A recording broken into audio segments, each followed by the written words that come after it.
Okay, hello everyone. Thanks so much for being here. My name is Sunny Liu. I'm Associate Director of Research at Stanford Tech Policy and Impact Center. So today it's really my great pleasure to really welcome Ben Lyons to join us. I also appreciate all of you being here. I know it's a Democracy Day today at Stanford. I hope you all will vote and also come here for this important topic.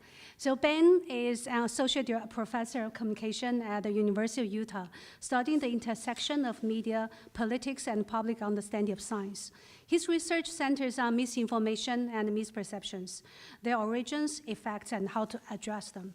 Using surveys, experiments, digital trace data, and spatial data, his work has been published in all those prestigious journals, including Science, PNAS, Nature Human Behavior, Journal of Communication, Public Opinion Quarterlies, Risk Communication, and Vaccines, and been featured in many news such as New York Times, Washington Post, NPR, CNN, and the Spatial, among other outlets. So today, actually, we'll have the first pick of Ben's new book and all the work he has done thinking about older adults in those information ecosystem. So without further ado, let's welcome Ben.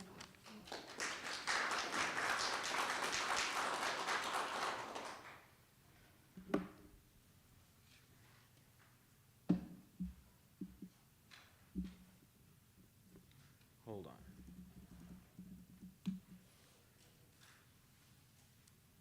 Okay. Can you hear me? Oh, shoot. Okay. So thank you for that introduction. I'm happy to be here, happy to talk about this book for the first time. I've talked about different parts of it at various points in time, but this is the first time sort of trying to give a top-level summary of this, so I probably have too much in this talk for 40 minutes, but I'm going to try to cram it all in here anyway. I'm going to go a little light on methods. You can ask me follow-up questions in the Q&A for that sort of thing. But oh, shoot.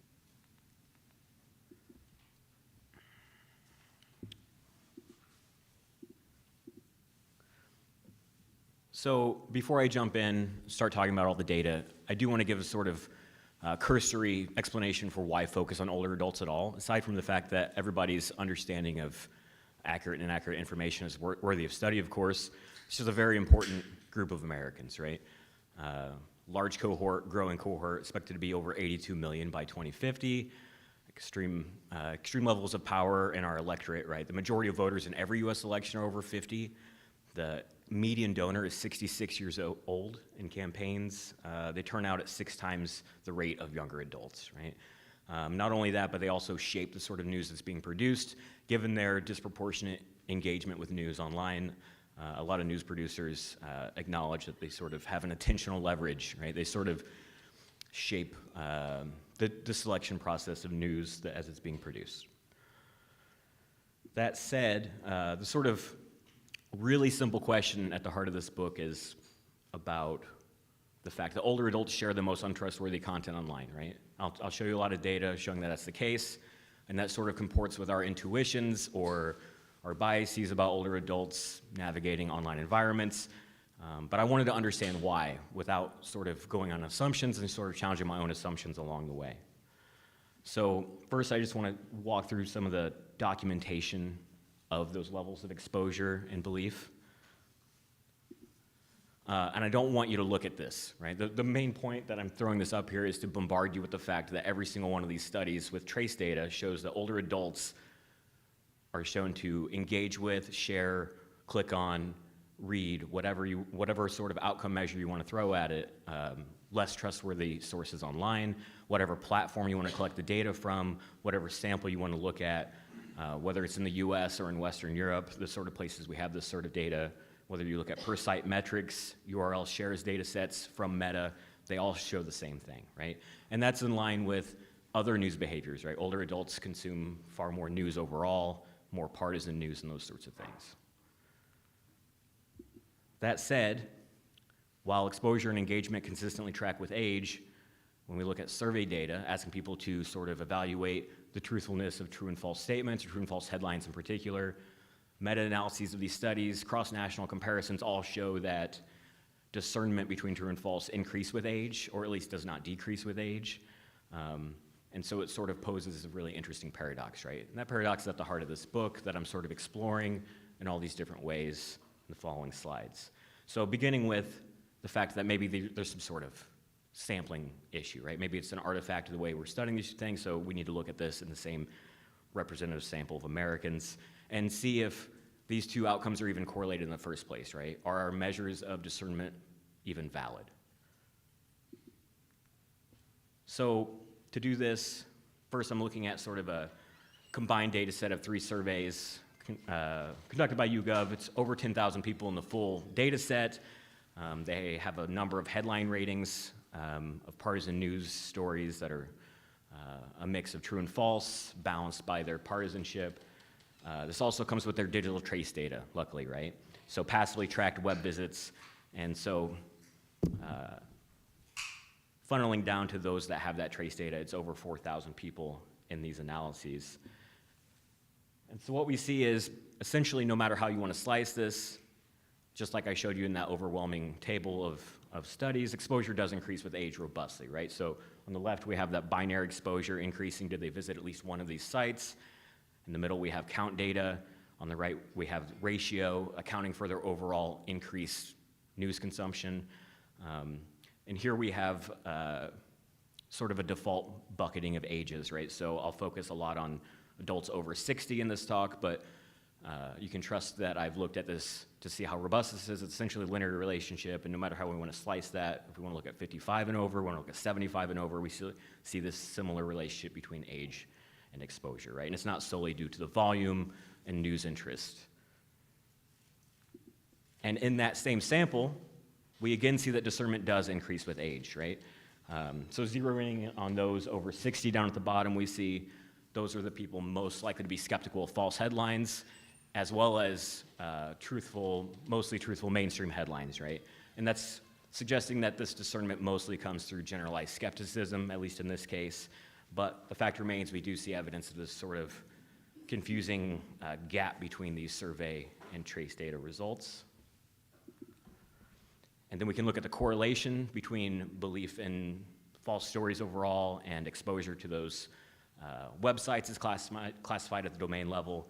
And we see across all age groups positive correlation between belief in false news stories and visiting these websites, right? So there is some validity, at least to some degree, the measure of discernment that we're using, although we should probably point out the intercepts are quite different, right? So although the slopes are similar, those over 60 have a higher intercepts, suggesting that, even those who don't perceive false stories to be accurate on average are somewhat more likely to visit these sites, right? So it's a little bit of an interesting wrinkle that we can maybe uncover a little bit as we go along.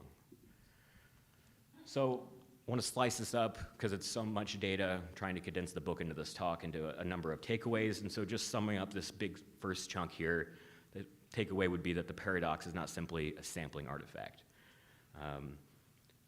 But it does sort of raise the question, at least, whether or not these older adults actually believe the misinformation they engage with out in the wild in their true behavior, right? If they do, then the methods might be missing some central aspect of the real-world behavior, of course. And if not, maybe other factors are playing a larger role than accuracy, perception, and shaping that behavior, right? So we know sometimes other factors play a role in what news we want to share or click on, et cetera. So the next factor we can look at is media literacy. A lot of people will point to this as one reason older adults might be more likely to fall for misinformation online. They're less digitally literate, right? But I do want to point out that media literacy is this big multifarious concept.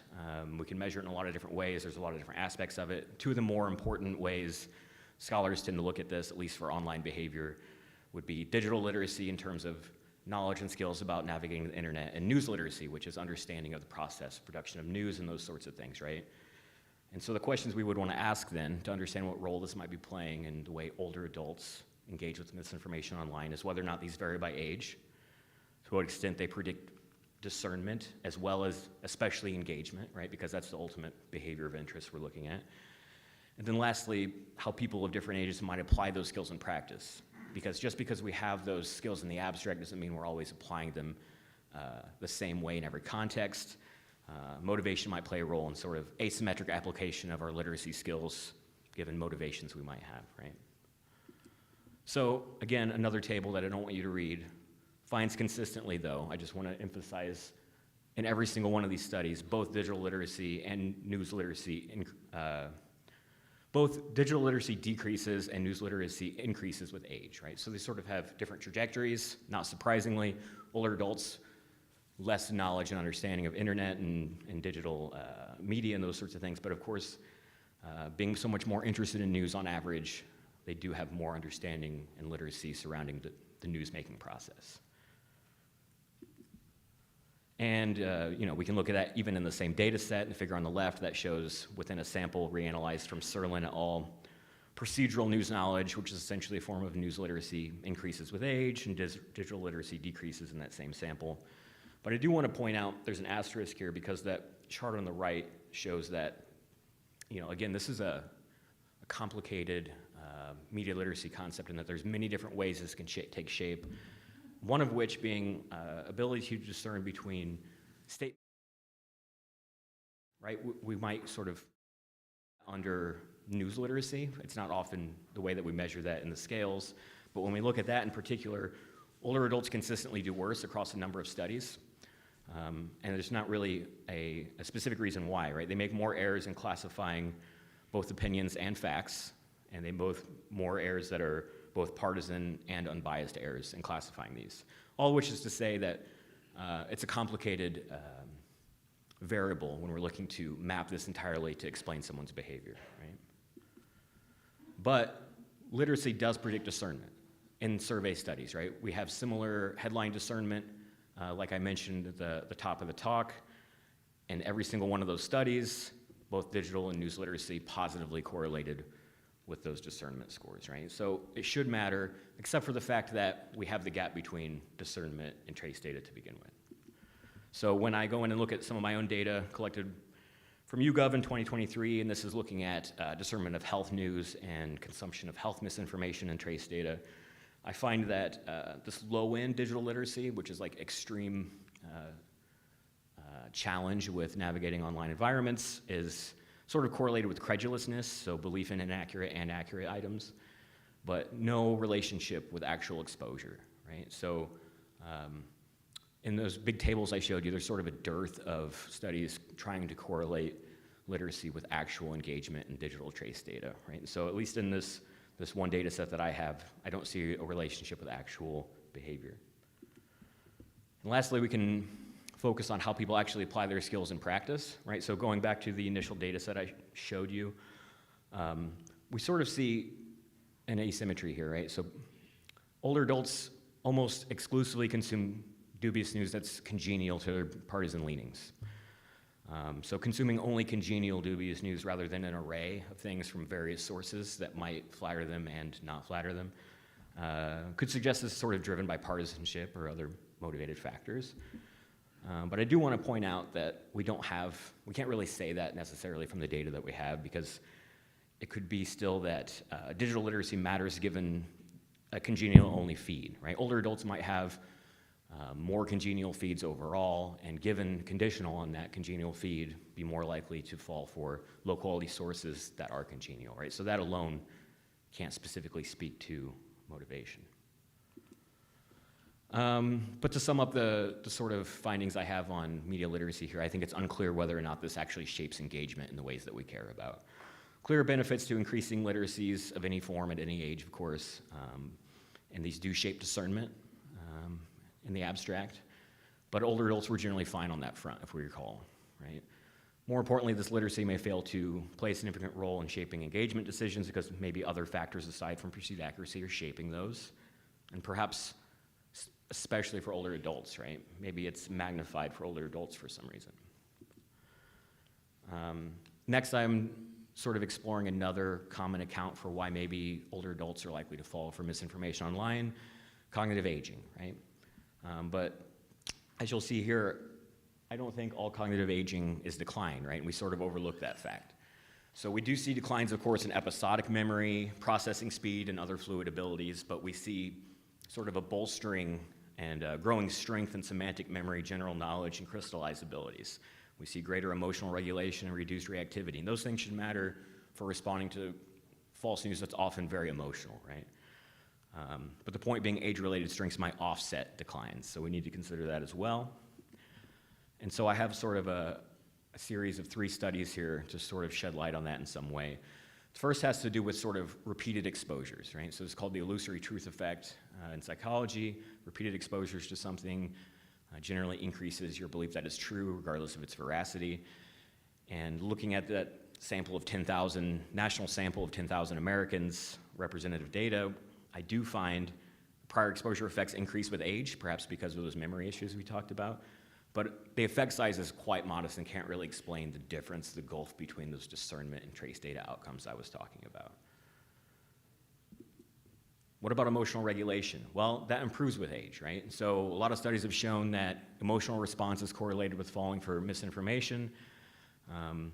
And reanalyzing this BEGO et al. Data set, I find that while older adults are no less likely to have an emotional response to a piece of news, the correlation of that emotional response with either perceived accuracy or engagement decreases with age, right? Which means that there's a much bigger gap for young people when they feel an emotion. They're much more likely to say something's true or engage with it if they were emotionally activated by that. But for older adults, that decreases to almost nothing, right? There's no difference between feeling something and not feeling something for a piece of news. They're governed by some sort of other factors, right? So emotional regulation actually sort of serves an insulating role then. What about cognitive reflection, right? So cognitive reflection, or something measured with the cognitive reflection test, has to do with overriding intuitive but false answers to provide a sort of more effortful, deliberate processing, right? I find that, and reanalyzing an Erichar et al. International data set from 16 countries, in almost every one of these countries, cognitive reflection increases with age. The ability to override that initial intuition increases with age somewhat. And of course, many studies have shown that CRT is positively associated with discernment. But I find that that sort of, again, that influence of that cognitive reflection decreases with age. So older adults over 60 who are in the lowest tercile of cognitive reflection are just as likely to reject false news as those in the highest tercile, whereas quite the opposite's the case for those in the 18 to 29 bucket, right? So again, suggests some overlooked factors at play here, right? But ultimately, as I mentioned, we're often worried not just about discernment in surveys, but also the engagement and exposure outcomes in the wild. And in my data, I find no relationship between cognitive reflection scores and engagement with dubious news stories, right? So one reason we're seeing sort of the disconnect between literacy and CRT and engagement in the wild is because engagement with dubious news is a rare event and it's quite noisy to try to model it. That's part of what's going on, but it also suggests just because these things seem to matter in surveys doesn't mean they actually matter in the wild, right? So to sum up sort of these 3 studies looking at cognitive aging, I would say that cognitive aging is not to blame for these problems we're talking about. It doesn't appear much to explain the gulf between the survey and field outcomes. And in fact, older adults seem to reject false items regardless of these factors, right? Next, we might think about motivation. How important is the truth? How important is accuracy when an individual is choosing to make these engagement decisions? Maybe there's different motives at play, right? Engagement's not always driven by accuracy concerns. Social media context itself puts an emphasis on sharing and receiving feedback and engagement, those sorts of things. This might interfere for someone who might otherwise prioritize accuracy, right? If you take them out of Facebook, take them out of Twitter. So the question might be, does the relative prevalence of these motives or susceptibility to social media context systematically vary by age? When we ask older adults why they share news, political news and those sorts of things, in self-report data, open-ended, reanalyzing Parach et al., older adults express more sort of pro-social accuracy motivations. If we look at their epistemic orientations, they're less likely to say they, want to see the world burn and have a need for chaos and those sorts of things. That's sort of a young man's game. They're less likely to say, in general, that they share something because it's surprising or politically aligned. They're more likely to say they're sharing something because it's accurate. And that's true in general, and when you ask them about specific sharing decisions, right? Giving them individual pieces of news and asking whether or not they would share it, asking them what their motivation were, more likely to say they decided because it was true rather than because it was amusing or something like that, right? So ultimately, older adults, at least in their own words, would say they care about accuracy on average, right? And we can see this reflected in the accuracy prompt literature, right? So the accuracy prompt literature looks at the idea that a lot of engagement with false news is because people care but forget that they care about accuracy, and reminding them can sort of close that gap. Those accuracy prompts are more effective for older respondents, even though they have higher baseline discernment to begin with, right? When we look at the Penny, Cook, and Rand meta-analysis. So again, it could be that they're especially impacted by the social media environment towards other goals, social goals, and that sort of thing. Or they could be motivated by a sincere but mistaken belief, right? Reflecting those underlying commitments to accuracy, but some sort of process that led them to confidently and accurately hold those views. It could imply some sort of method slippage, right? So ultimately, I think an elephant in the room then would be age and partisanship, right? Most misinformation that we're measuring in all these studies is political in nature. It's public affairs, at least. There's a partisan slant to most of this news. So even if older adults value accuracy, age-linked political traits, all these sorts of things that increase across the lifespan, interest in politics, political sophistication, strength of party attachment, they might reshape what counts as accurate, right? They filter, as you become someone who filters truth through that partisan identity subconsciously, right? And it's not implying sort of a motivated reasoning necessarily, right? There's a Bayesian logic to this as well, where your strong priors and source trust over time sort of amplifies belief in congenial misinformation only, and in parallel rejection to uncongenial misinformation.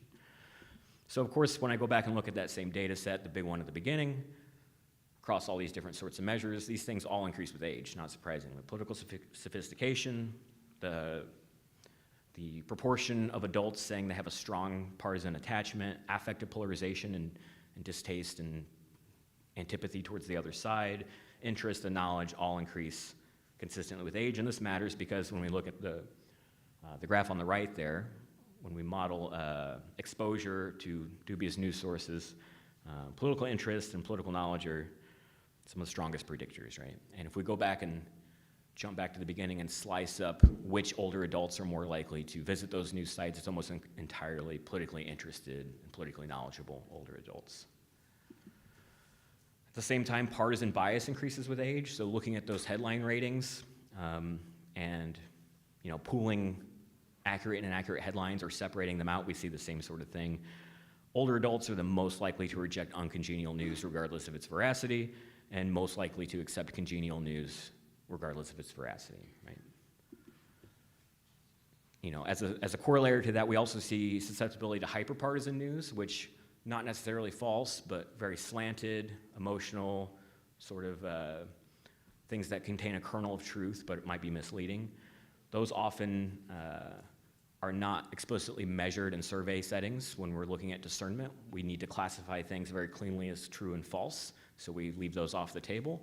But when we look specifically at hyperpartisan news, in addition to true and false news, older adults show a special susceptibility to that, right? Especially congenial hyperpartisan news. Older adults are, in fact, more susceptible to that, whereas they weren't necessarily to false news. And when we recompute discernment, the difference score between true and false news as the difference between true and hyperpartisan news, we do see a decrease in older adults' discernment in that case. So that helps reconcile and bring the findings in line a little bit more between survey and trace data. That matters because when we're looking at trace data, we're not looking at the article level, we're looking at the domain level often, right? So they're not out and out false domains, they're just untrustworthy domains that often publish false stories, but the vast majority of them might just simply be hyperpartisan, right? So we're often conflating those in the trace data, and so again, that matters if we're trying to reconcile the survey and trace data. So summing up this group of findings here, I would say that political sophistication and partisanship do matter when we're trying to understand older adults and their engagement patterns. Drives the volume of news exposure, drives congeniality bias, increasing belief in favorable news. And here we can kind of combine cognitive accounts and partisan accounts, right? So older adults tend to rely on prior knowledge more so to reduce cognitive load, right? They have the more crystallized abilities, right? But their prior knowledge is more likely to be politically biased given their longer history with their political parties. This in turn sort of drives this weakness for hyperpartisan content, which we talked about, and that better matches the way we define untrustworthy news and trace data. And although I don't have data presenting on it here, the literature does suggest it also sorts of creates social environments that incentivize sharing, right? Older adults tend to have social networks that are more homophilous ideologically and smaller, and so they sort of face fewer reputational hazards as a result for sharing those sorts of things. But here I was a little bit withholding, right? So looking at that same data, I wasn't really fully accounting for something I think is really important to understanding this pattern totally, which is asymmetry, specifically partisan asymmetry, right? So surveys that measure discernment often use balanced partisan false news, right? There's good reason to do so. You want to control away those sorts of things. You don't want to have 8 pro-Republican false news stories and 4 pro-Democrat false news stories and try to make those sorts of general claims we make about discernment. But that's unlike the real-world misinformation environment, right? So which recent studies, especially in the last 5 years, suggest is, up to like 90% skewed right-leaning, right? And so when we try to match those two things, something that's balanced partisan and something that is skewed 9-to-1, we might get different results, right? At the same time, older adults also skew conservative compared to younger adults, of course. And so I would argue that a right-skewed news supply, at least when we're trying to measure discernment and capture supply, might better align those lab results with that real-world behavior. And lastly, if we're considering asymmetric supply, we need to think about the potential for asymmetric demand as well. So those are a couple of things we're going to talk about in the next couple of slides here. And so when we go back in, look again at that same initial data set and break down discernment by slant, we find it's almost entirely captured by the fact that older adults are especially likely to reject pro-democratic false news stories, right? The circle is how much they're rejecting those pro-democratic false news stories. Everything below the red line is Democratic news stories, including mainstream and hyperpartisan, and they reject mainstream Democrat-leaning news stories to the same extent that they reject Republican-leaning false news stories, right? So it's essentially biased to an extent that it comes out looking like superior discernment, and we're controlling that away in most of these studies. When we calculate discernment difference scores using pro-Republican false, we actually see negative discernment scores among older adults, right? So as a result, exposure outcomes are better predicted by alternative discernment scores, right? The single strongest predictor of engagement with dubious news stories, at least is the way that we're measuring them currently in the domain rating data, is belief in pro-Republican false news items in surveys. And so as a result, the age gradient that we've seen, the strong age gradient, is almost entirely concentrated in those right panels among those more likely to believe pro-Republican false news items. We see sort of an interaction between age and partisanship. It's older Republicans in particular driving these patterns that we're seeing and averaging over in the data.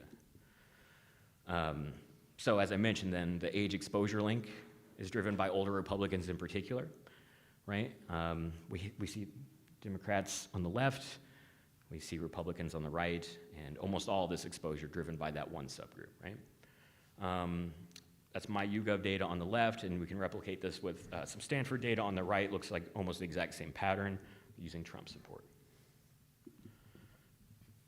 At the same time, those partisan bias associations I mentioned, older adults being more likely to exhibit partisan bias, again, that's driven almost entirely by older Republicans, right? So those arrows point down to Republicans over 60. We see the biggest gap between belief in congenial and non-congenial news across news veracity for false news, hyperpartisan news, and mainstream news in every case.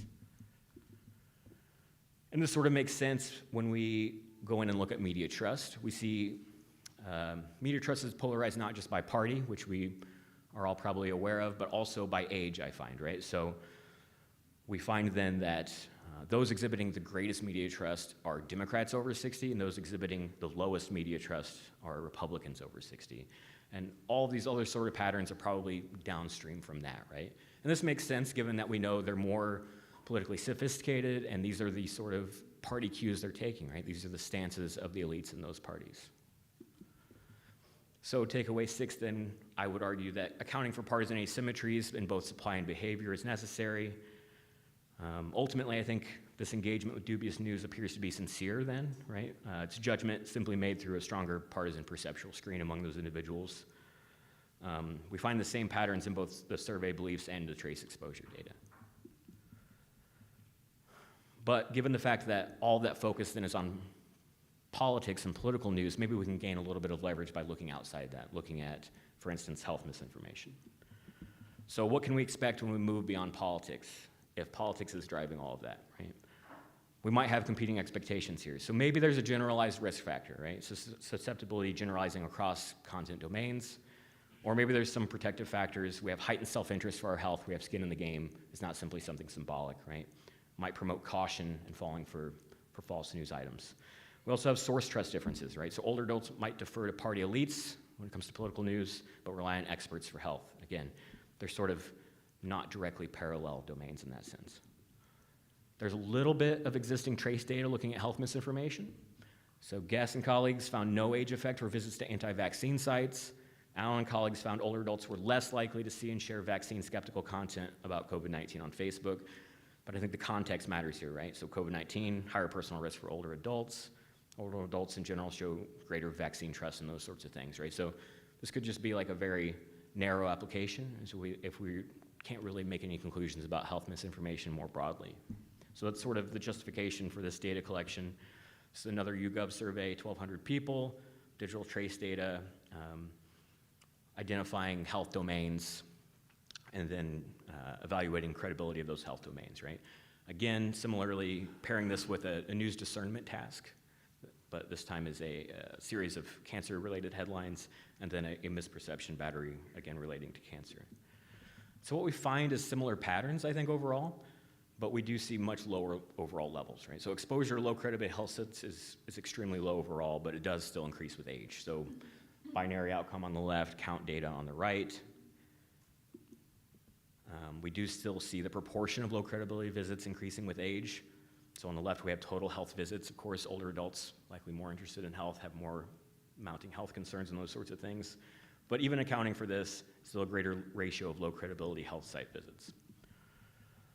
Similarly, we can note some validity in these measures because older high misperception respondents are especially likely to consume more.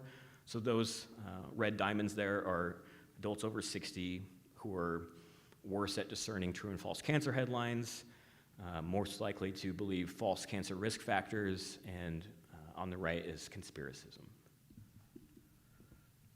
And interestingly, we do see that older conservatives are especially likely to consume more low credibility health news, right?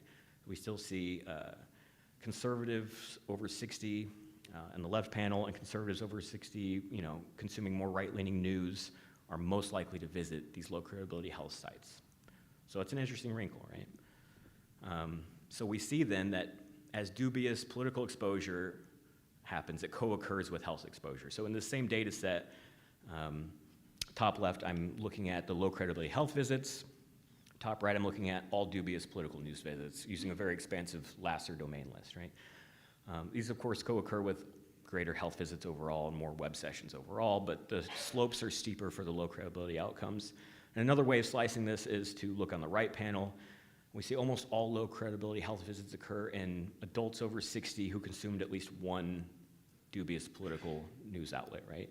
That's that very far column there. So ultimately, the age gradients seem to extend across content domains. Self-interest and those other factors might not necessarily shield from this misleading content. Sort of speaks to an underlying preference for clickbait, which Munger has shown in a couple studies is independently associated with age and ideology. So it's sort of just a correlational issue that seems to arise among these individuals, influencing exposure and engagement across a range of topics. Although, again, it's worth noting it's much more pronounced in politics, again, owing to those age-correlated political dynamics. Lastly, I want to talk about the issues of modality, right? So almost all trace data, at least the stuff I've been presenting so far, is vastly, far and away interested in hyperlinks, right? It's the easiest way to measure this and classify this. But younger people don't necessarily visit that many hyperlinks. They're not going to web pages and those sorts of things. They're consuming a lot more in-app data, videos, TikTok, YouTube, et cetera. Web's a lot more visual and multimodal, platform diverse and all those sorts of things. And importantly, those forms of media might attract less politically interested users, so we might see different age patterns play out outside of hyperlinked data, right? Of course, we know platform usage varies by age. Different platforms are much more likely to be used by different age cohorts. And it's not just a modality. It's not just video versus text. There's sort of qualitative differences in content from low credibility influencers on YouTube versus a fake news website, right? They're producing drastically different content with different relationship to the audiences. So looking again at that same YouGov health data, we look at specifically YouTube data from those same respondents. And so 3/4 of these respondents visited YouTube during this time, and we have a sort of a mix of human and machine classification, essentially to get to a way of assessing how much low credibility health content on YouTube these individuals were consuming, leading to binary count, duration, and volume adjusted ratios of those visits. Ultimately, what I find is that YouTube exposure does not increase with age for those low credibility health visits, right? We see much flatter distribution across these age groups here, and that's ultimately because of the baseline level, right? Older adults are much less likely to be spending time on YouTube overall, right? So when we adjust for that duration of use and those sorts of things, the proportion of low credibility visits still increases with age. We see a similar gradient once they're on the platform, but they're spending less time on the platform overall, which sort of speaks to the fact that we do need to consider multiple platforms, but there seems to be this sort of central susceptibility that is sort of replicable across these. So ultimately, to zoom out on that data set and look at cross-domain and cross-platform picture, in both cases, low credibility visits, dubious news visits, those sorts of things are a fraction of overall consumption, of course. This is especially true for health. But exposure does increase for both domains across age, and it's especially pronounced for politics on the right there. So that dark box on the top of the stacked bar on the far right is dubious political exposure for those over 60, right? So it's a little bit more pronounced for politics. So ultimately, as I mentioned, I think platforms do matter, but those underlying patterns remain, generally speaking. And the gradient tends to hold when all exposure is aggregated. So, because I threw so much at you in the last 40 minutes, I do want to sum up a little bit, right? So we do see disproportionate engagement with misinformation among older adults online, not simply due to cognitive declines or inability to detect false claims and those sorts of things per se. In fact, we see higher news literacy and cognitive reflectiveness, but among older adults in particular, those don't reliably predict real-world engagement and sharing behaviors. Instead, we see high political interest, stronger partisan identification, and as a result, tendency to trust and share congruent misinformation. And we can acknowledge that the media ecosystem, in particular older adults, inhabit is sort of asymmetrically skewed, which tends to intensify engagement, especially among older conservatives. And this in particular is why discernment appears high in controlled experiments for older adults, but breaks down in naturalistic settings.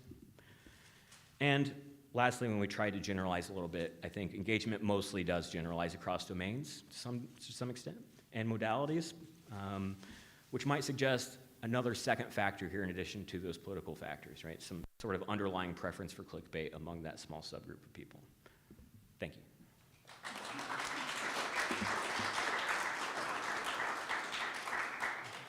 Do I take the mic? Yeah. Okay.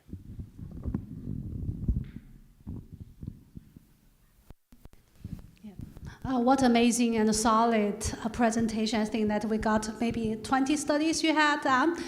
Really, really impressive. My first question for you is, I think when we think about older adults, mostly we just use one name and one term. But if you unpack a little bit, we have young, old, old, based on their age. We also have that older adults have more political or more financial power and versus not.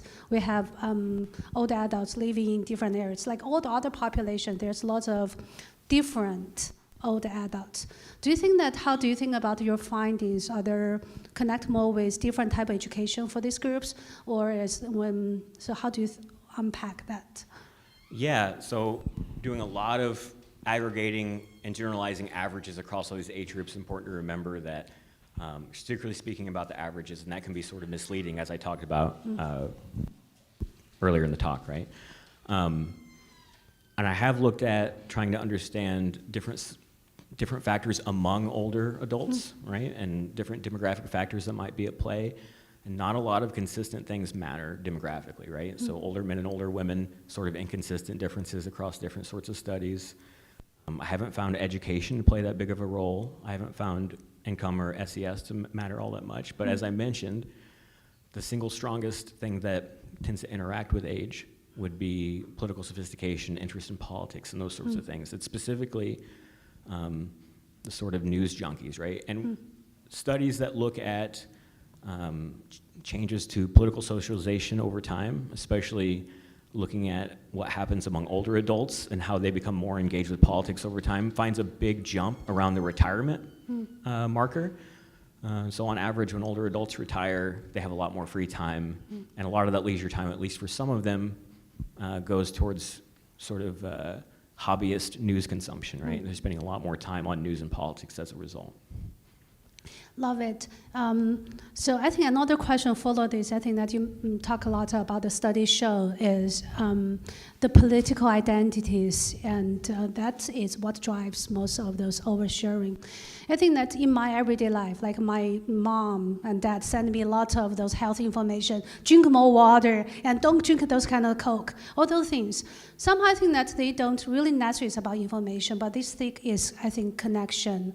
And some type, I think, that feel they have to be heard. Because when people get older, they have less chance being heard. So how do you think of those, I think, connect to, I think that you have those groups effect. Yeah, another study, I talked to libraries. They say that in their libraries, they have those older adults there. Each day go to library, it's like a bar, but without alcohol. They want to have conversation. So I'm just thinking about connecting to those kind of, like people share more. That's really just because they need more connection. Yeah. How do you think about those mechanisms? Yeah, I think what I just mentioned about retirement being a sort of inflection point sort of speaks to that as well. Right. But also, can you rephrase that again? I'm sorry, I lost my Yeah, I'm train just of thinking thought. about, like, I think sharing is not just about whether it's true or false, but it's really a way for them to connect with friends. Yeah. Yeah, connection. Yeah, so when we look at the sort of self-reported motivations for sharing political news, because you can ask people why they're sharing misinformation because they don't think they are. When you ask them why they're sharing political news and those sorts of things, they sort of have more of a pro-social bent to it, right? They think they're serving the younger generations. They think they have advice to give. They think they're sharing their experiences, right? They want to contribute in a generative way, right?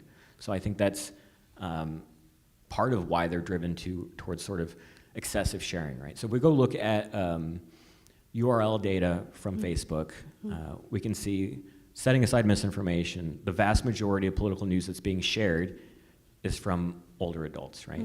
They're not just consuming more television, they're sharing more online too, to a point where it's sort of habitual, and it sort of is a hobby in and of itself, I think. Yeah. So are there some interventions we can develop based on these findings? I think your studies show, I think that digital literacy actually don't that matter that much, and all those ones. So what can we do here? Yeah, so I have another slide where I talk about this, but I wanted to cut it off for time, because I figured we could talk about it now. But I like to sort of advocate for a layered intervention approach, because I can't really strongly advocate for any one intervention, because I don't know. But I think the sort of findings I talked about speak to a lot of different interventions at different levels of abstraction, right? So even at the individual level, I think there are literacy approaches we can take that sort of focuses on the unique weaknesses of older adults. In particular, things like evaluating opinion versus fact, because that seems to be a recurrent finding, and that might help them sort of establish the baseline for what they're sharing, whether that's a statement of opinion. Partisan appeals, moral appeals, and those sorts of things, sort of building against those, given stronger party affect and those sorts of things. I think we can sort of help reframe misinformation resilience, because right now it's kind of politicized. So maybe we can sort of help reframe this as being about autonomy, self-protection, well-being, health, finance, and those sorts of things. And maybe those skills carry over to politics, but not centering politics when we're talking about this. Moving up the level of abstraction a little bit, I think we saw the polarization around trust in the mainstream media, of course, among older adults is especially pronounced. But older adults have considerable trust in local news sources, so maybe we can use those as positive messengers and those sorts of things in these efforts. And then at the platform level, I think there's been some promising work done on like unfollowing interventions, getting people to unfollow hyperpartisan accounts. Might be an especially effective surgical tool for the way that older adults engage with hyperpartisan content online, given that they're the people most likely to be consuming that content in the first place. Given that older adults tend to care about accuracy and might be impacted by the social media environment, sort of a recontinuation of emphasis on accuracy priming and those sorts of things, which has been tried, but might be especially helpful for older adults, and continuing sort of friction when sharing those sorts of things. And then ultimately, sort of decreasing demand, right? So depolarization, those sorts of things done in the polarization literature might ultimately have an effective byproduct in reducing demand for false and hyperpartisan content among older adults. That's cool. I hope all of you took notes. I think those are really interesting studies we can do here. So I have two more questions now open to the public. So my next question for you is, I think that whenever we think about older adults, we usually think that we use a metaphor like owls. They are wise. They have emotional resilience. They are mostly, I think, have those political sophistications.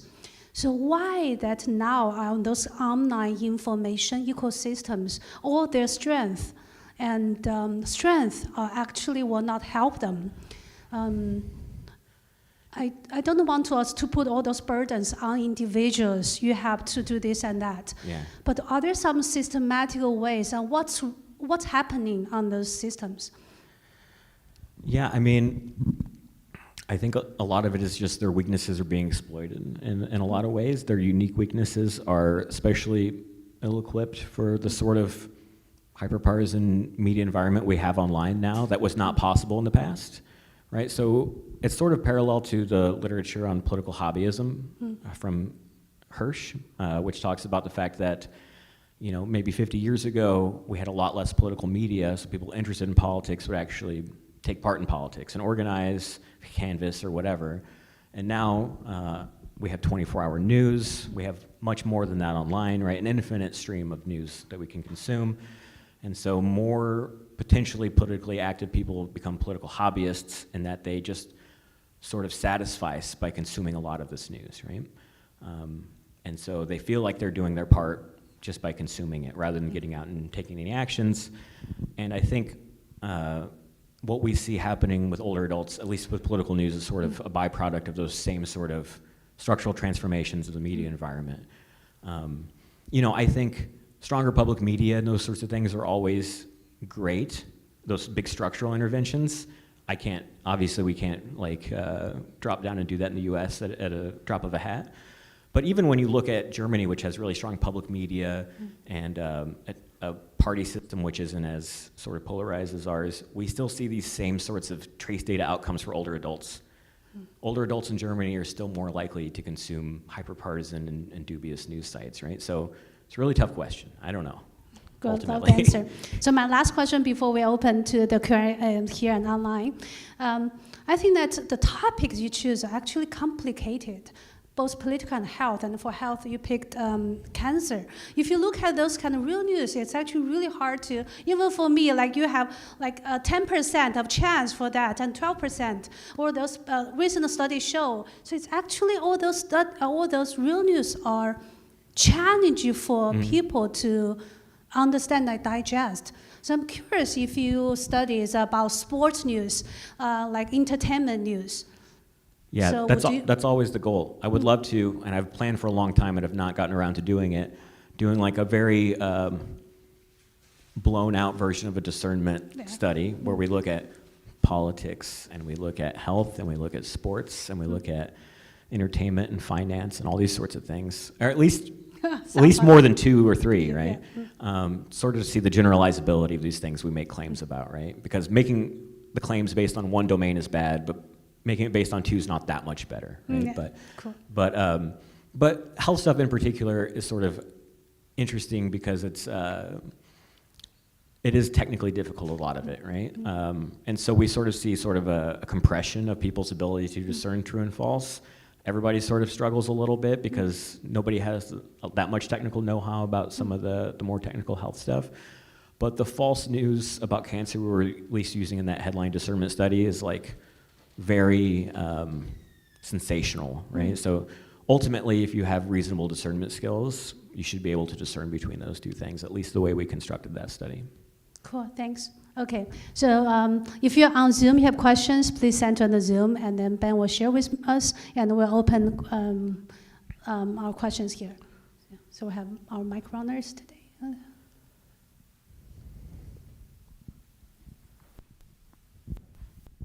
Hi, thanks a lot for this. This was really interesting. I want to focus on this word hobbyist that you've started using. Can we just push that to another level? I'll suggest the word addiction. Is there a place for the discussion of addiction or addictive impulse, or how do you think about that? And I guess I should say I asked this question not from the standpoint of somebody who works in the field, but as somebody who has a father-in-law who is definitely addicted to TikTok. Yeah, I think one of the reasons this sort of thing is interesting to everyone is because we all have a personal anecdote. Someone we know is affected in some way, right? So that the vivid personal anecdote sort of looms large. I would agree that there's definitely lots of people with addictions to things like TikTok. It's probably pretty addictive, but I personally am not trained in ways to sort of ascribe addiction to people, and I want to be very careful when I'm talking about these sorts of things. And so I would lean towards like habitual and those sorts of things. But I think it's, off the record, probably true, but that's not my field either necessarily, that mental health sort of issue. But I do think that's an angle that needs to be explored more. Yeah.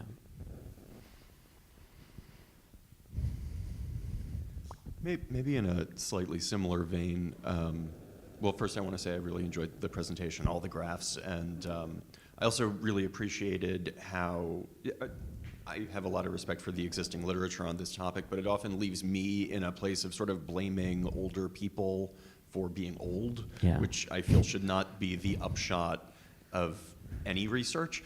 And I really appreciated how... That will be you someday. Sorry? That will be you someday. Well, what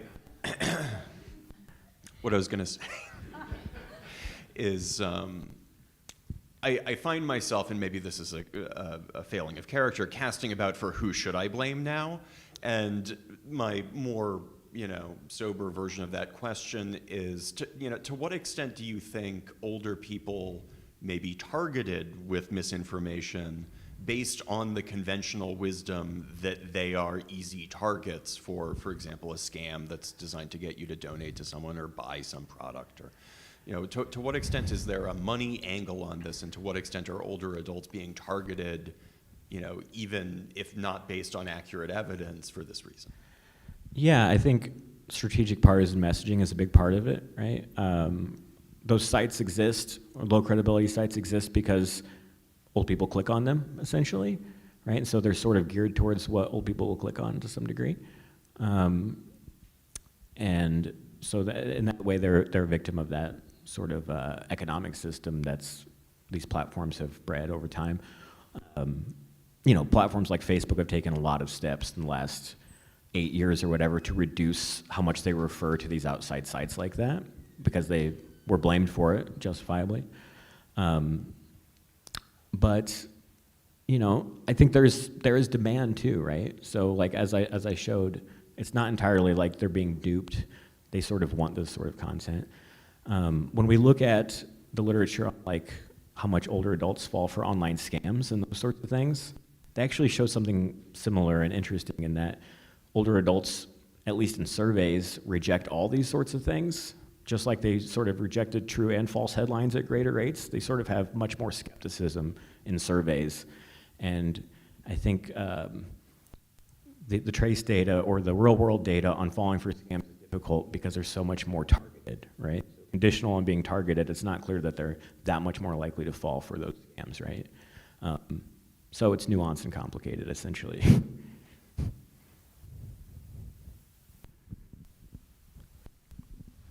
Thank you very much. So as you were talking, I'm thinking about, there's a lot to unpack with concepts of trust and veracity here. I'm not sure, similar to how some people might want to just say this is just an old people thing or whatever, I think we also tend to do that with those two words. I'm not sure that trust or veracity is relevant in a weird way for this, which might explain why both the politicization and the health things are like two big dimensions. And here I'm thinking of John Bullock's research out of Northwestern, where as you start compensating people to give the correct answer regardless of political belief, you quickly see that there is no difference between any political spectrum. And I'm wondering, does that tell us that it's not about that they believe what they're consuming and sharing, it's a reinforcement mechanism, it's a cultural, tribal, close to your comment about a library is the bar where people, like they just want to belong to something? Is that? I think it can be both, right? Yeah. So I think a lot of it is cultural and being on a team and feeling you're taking part and belonging. But it was a question that I was really interested in throughout the book, how much do they actually believe these things, right? And so ultimately I come down on the side of, I do think it's mostly sincere belief. I think the financial compensation literature is like ultimately a little bit more mixed than it initially looked, longer term, but at least for older adults, I don't know how it averages out, but I think at least for older adults, it ends up looking like it's fairly sincere belief that has been, cultivated over time due to increasingly strong perceptual screens that they're processing that information through. Part of the reason that I think that's true is because we see similar but more muted dynamic in health. I didn't show you the discernment graph for health across age, but I have it, in the extra slides. We see older adults are a little bit less discerning for health news than younger adults, but it's not as steep of a curve as we might expect. And it's because we don't have really strong rejection of uncongenial news and really strong acceptance of congenial news. We see something sort of in the middle, but they do struggle a little bit more, I think, ultimately. But I do think, like you mentioned, the belonging thing is definitely part of it, right? They can both coexist, I think, both explanations. Okay, so the last question will come from online audiences. So how will AI change things? Well, everyone seems to think and has an anecdote for older adults really struggling with AI videos and those sorts of things, right? And it's really scary to even think about. But ultimately, we'll probably see sort of an amplified version of these same patterns, right? So the content itself is sort of interchangeable. It's hyperpartisan, congenial or uncongenial, and that's what determines what gets shared as truthful or not, right? And so that's sort of shaping how they see it, and in this case, they'll be seeing incredible AI videos that they think are real rather than a meme or a news article that they think is real or a YouTube video. But ultimately, I would expect to see similar patterns, but maybe they're just sort of supercharged. Okay, so my last question is, when will the book out and when can we read it? This is the first book I've written. I'm in an article field, so I have no idea how these things go. I have a draft, but it'll probably be like 2027. It seems like they go pretty slow, but hopefully I can make some changes based on all the feedback I got here today. Thanks so much, Ben. I cannot wait for 2027 since, and then read this book. Thanks so much for joining us and give this amazing talk. So our next week we'll have our speaker. Aaron, and he just won an award for his new book about new technologies. Please join us next week, and also thanks, Ben, again for being here today. Thank you.